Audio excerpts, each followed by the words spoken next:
नमस्कार दोस्तों, जय भोलेनाथ, जय भोले बाबा की। आज हम आपको कावड़ संबंधित जानकारी देंगे। दोस्तों, आज हम आपको बताएंगे कि अपने घर से लेकर और जल भरने तक और जल भरकर शिवजी भगवान पर चढ़ाने तक के क्या नियम होते हैं, जो कि आजकल पता सबको होता है, लेकिन अनजाने के कारण या किसी भी टेंशन के कारण वो नियम ध्यान नहीं रहते और धोखे में हम वो गलती कर बैठते हैं, जिससे कि हमारी कावड़ खंडित हो जाती है। लेकिन आज हम आपको वो सब नियम बताएंगे जिससे हमारी कावड़ खंडित नहीं होगी और हमारी पूजा पाठ और हमारा जल भरकर कावड़ लाना और कावड़ यात्रा दोनों हमारी सफल होंगी। ठीक है भाइयों, अब हम आपको बताते हैं कि कावड़ के नियम क्या होते हैं और कितने प्रकार की कावड़ होती हैं जो हमारी जानकारी में है। ठीक है भाइयों, कावड़ 4 प्रकार की होती हैं। जैसे कि एक कावड़ होती है हमारी झूला कावड़, दूसरी होती है हमारी खड़ी कावड़, तीसरी होती है हमारी बैठी कावड़ और चौथी कावड़ होती है हमारी पिट्ठू कावड़, जो कि हम अपने बैग नुमा कावड़ होती है वो, उसमें 2 जेब होती हैं बड़ी बड़ी, जिसके अंदर हम जल की कैनी भरकर अपने बैग की तरह कंधे पर लेकर आते हैं। और 5वीं कावड़ होती है भाइयों एक झंडा कावड़, जो कि हमारे हाथ में बहुत लंबा एक झंडा होता है, वो हमारी इच्छा अनुसार होता है, हम झंडा कितना लंबा और कितना छोटा लेते हैं। उसके अंदर भी कावड़ हमारी पीठ पर होती है, जिसको पिट्ठू कावड़ बोला जाता है। और एक कावड़ होती है भाइयों डाक कावड़, जिसमें के जल भर के गंगा तट किनारे से हर की पौड़ी से जल भरेंगे और उसको लेकर हम दौड़ कर चलेंगे और वो सारे रास्ते कावड़ दौड़ दौड़ कर लेकर जानी होती है। और जहाँ का हमने जल बोला होता है अपने गांव शहर का, वहाँ पर जाकर शिवजी भगवान को अर्पण करना होता है। ठीक है भाइयों, ये तो हो गई हमारी कावड़। अब हम कावड़ लेने के लिए घर से कैसे चलेंगे और कावड़ के नियम क्या होते हैं वो बताएंगे। क्या भाइयों, सबसे पहले हम बताते हैं कि कावड़ लेकर जाने के लिए हमें क्या करना होता है और क्या नियम होते हैं। तो शुरू करते हैं भाई।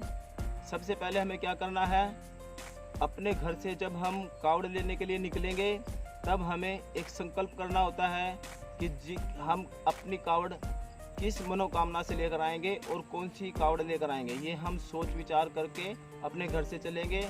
तो जब हम अपने घर से चलेंगे तब हमें सबसे पहले नए बनियान, कच्छे और बैग चाहिए होता है और फिर हम अपने घर से चलते हैं। जब हम अपने घर से चलेंगे, चलने से पहले हमें अपने घर पे पूजा पाठ करके अपने भगवान के, देवी देवताओं के और पितरों के दीवे लगा के फिर हमें घर से चलना है। जैसे हम अपने घर से बाहर निकलेंगे तो हमें जो छोड़ने के लिए निकलेंगे वो हमारे माता पिता और हमारे मोहल्ले पड़ोस के जो बड़े बुजुर्ग हमें मिलेंगे, हम सबके चरण स्पर्श करके उनका आशीर्वाद लेकर फिर हम अपनी कावड़ यात्रा के लिए चल पड़ेंगे। हम अपनी कावड़ यात्रा के लिए जब चल पड़ेंगे तो हम अपने घर से चलकर जब हम हरिद्वार पहुंचेंगे, सबसे पहले हमें हरिद्वार भूमि को प्रणाम करना है और गंगे मैया का नाम लेना है, गणेश भगवान का नाम लेना है और भोलेनाथ का नाम लेना है।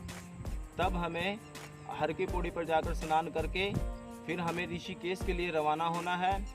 ऋषिकेश जाकर वहाँ पहुँचकर फिर हमें वहाँ पर स्नान करना है। फिर जल लेके हम नीलकंठ के लिए यात्रा शुरू करेंगे और जो 14 पहाड़ों की चढ़ाई होती है उसको हम स्टार्ट करके फिर हम नीलकंठ भगवान के दर्शन करेंगे, भोलेनाथ के।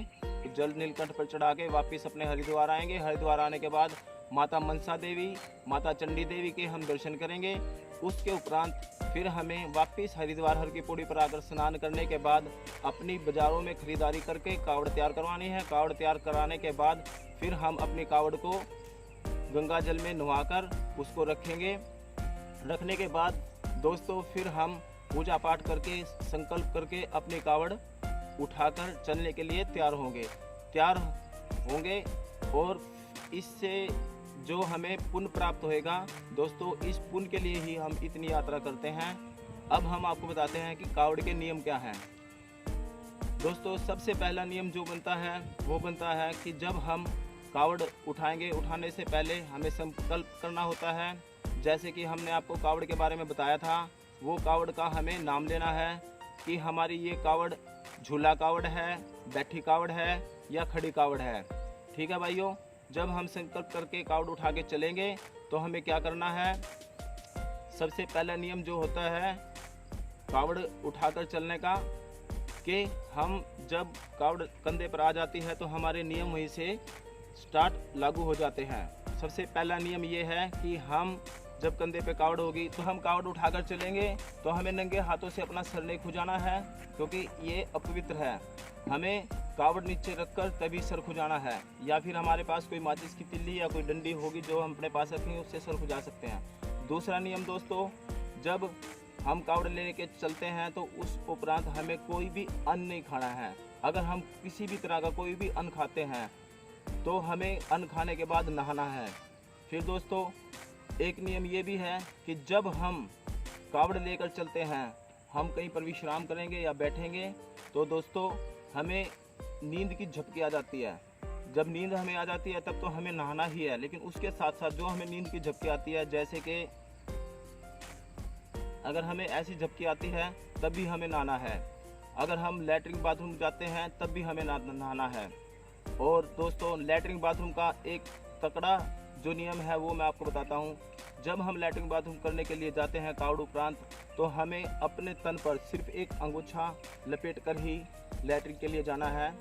और जब हम लैट्रिन करके वापस आएंगे तो दोस्तों जो भी किसी को भी हमें गलती से हमारा किसी को हाथ लग जाता है या हमारा शरीर का कोई अंग उसे छू जाता है तो हमें उसको बताना है कि हे भोले, हम लैट्रिन करके आए हैं, आपको भी नहाना पड़ेगा और उनको भी नहाना पड़ेगा। और दोस्तों जब हम लैट्रिन करने के लिए जाते हैं, हमारे शरीर पर जो भी बनियान, कच्छा, मणि बैग या मालाएं होती हैं, हमें अगर हम उन सभी के साथ लैट्रिन करने जाएंगे तो वापस हमें आगे उन सभी के साथ नहाना पड़ेगा। ठीक है दोस्तों, इसीलिए हमें अपने तन पर सिर्फ एक अंगोछा या कच्छा ही पहनकर जाना है भाइयों। और एक नियम ये भी है कि जब हम बाथरूम करेंगे, बाथरूम करने के बाद भी नियम अनुसार हमें नहाना है। ये कावड़ उठाकर चलने तक और कावड़ के नियम थे दोस्तों, जो हमें पता था, हमें आपके सामने प्रस्तुत किए हैं श्री पंडित गंगाराम गुरु जी के द्वारा, और जो हमें हमारे पिताजी ने बताए थे, हमारे दादाजी ने बताए थे, वो हमने आपके सम्मुख रखे हैं। इससे अलग दोस्तों अगर कोई नियम आपको पता है तो उन्हें भी लागू करना और मानना दोस्तों। ठीक है भक्तों, हमने आपको नियमों के बारे में बताया। अब हम आपको ये बताते हैं कि बैठी कावड़ क्या होती है और खड़ी कावड़ क्या होती है और झूला कावड़ क्या होती है। भाइयों, झूला कावड़ का मतलब ये है कि उसे हम अपने कंधे पर लेके जाएंगे और जहाँ कहीं हम विश्राम के लिए खड़े होएंगे या विश्राम के लिए बैठेंगे तो उस कावड़ को हम कहीं पर भी झुला सकते हैं। झुलाने का हिसाब आप समझ सकते हो, हम किसी खंभे के साथ उसको बांध सकते हैं या किसी चीज़ पर उसको रख सकते हैं। ये है दोस्तों हमारी झूला कावड़। अब दोस्तों बात करते हैं खड़ी कावड़ की। खड़ी कावड़ का मतलब ये है जब कावड़ हमारे कंधे पे होगी, जल भरने के बाद वो कावड़ हमारे कंधे पर ही रहेगी, जहाँ पे हमें जल चढ़ाना है तब तक सारे रास्ते वो कावड़ कंधे पे ही रहेगी।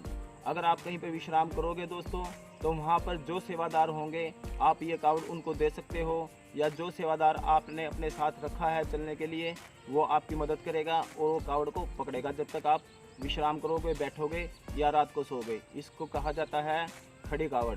ठीक है दोस्तों, अब बात आती है बैठी कावड़ की। बैठी कावड़ दोस्तों वो होती है जिस कावड़ को हम बैठी कावड़ बोल के अपने कंधे पर उठा के चलेंगे। जब हम कहीं पर भी विश्राम के लिए रुकेंगे, चाय पीने के लिए रुकेंगे, तो उस कावड़ को हम जैसे हम बैठते हैं धरती पर पलथी मार के, इसी तरह से हम उस कावड़ को धरती पर रखेंगे। उसको कहा जाता है बैठी कावड़। ठीक है भाइयों, ये हो गई बैठी कावड़।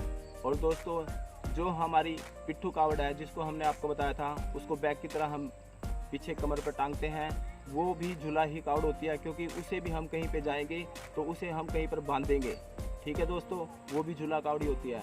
और भाइयों जो डाक कावड़ होती है उसके बारे में तो आपको पता ही है, लेकिन फिर भी मैं आपको बताता हूँ। डाक कावड़ का जो नियम होता है, हम जब स्नान करके हर की पौड़ी पे संकल्प करके जल भर के चलेंगे तो दोस्तों डाक कावड़ का नियम ये होता है कि उसको जल भरने के उपरांत जहाँ हमें जल चढ़ाना है वो कावड़ वहाँ से चलेगी। उसको जो भोले के भक्त होंगे 11, 20, 25 जितनी भी संख्या बोलो की होगी, टोली होगी, वो टोली उस कावड़ को लेकर चलेगी। अपने बारी बारी नंबर से उस कावड़ को लेकर उसको दौड़ेंगे, दौड़ लगाएंगे और अपने स्थान तक उसको दौड़ ही लगाते रहेंगे, वहाँ तक लेकर ही जाएंगे दोस्तों। और वहाँ पे जाके जल चढ़ाने के बाद ही वो कावड़ ठंडी होएगी और उसको ही बोला जाता है डाक कावड़। ठीक है भाइयों, ये डाक कावड़ के जो थे नियम हमने आपको बताए और इस तरह की कावड़े होती हैं आपको हमने बता दिया। जय भोलेनाथ, हर हर महादेव। दोस्तों, आपकी कावड़ यात्रा मंगलमय सफल हो। हर हर महादेव, जय भोलेनाथ, बम बम बोले।